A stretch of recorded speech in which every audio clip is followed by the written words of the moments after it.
All right, good morning, everyone. Here's an idea. The difference between kashering and toiveling, often a question I get asked, sometimes there's a bit of confusion.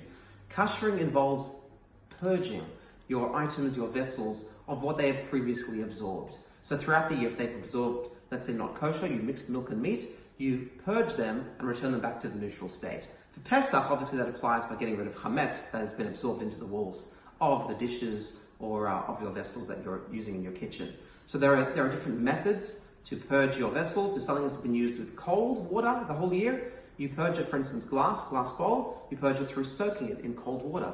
If something came into contact through boiling water, for instance, a soup pot, then you purge it through immersion in a massive big boiling pot of water.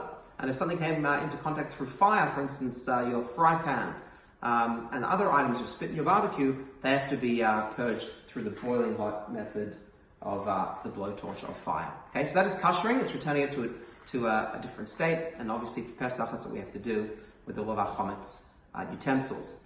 Toiveling is something very different. Toiveling is when you receive an item, sometimes new or sometimes not new, but it's received from a non-Jewish person, and now it comes into your domain as a Jew.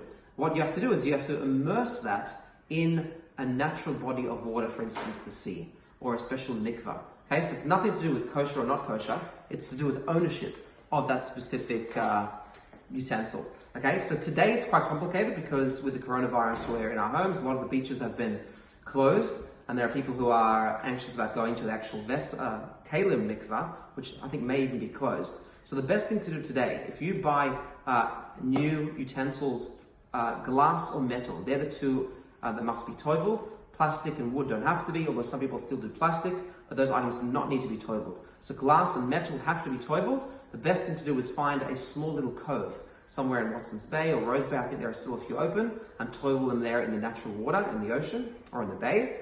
The second thing you could do is to actually ask your non-Jewish neighbor to own those. So you give them as a gift to your non-Jewish neighbor, on condition that when this whole coronavirus period passes, that you're then able to purchase them back from him or her for a nominal fee, right? So you don't technically own it, you're using it, it's not yours, and then at a later date you'll actually buy it back. So that's kashering and toiveling.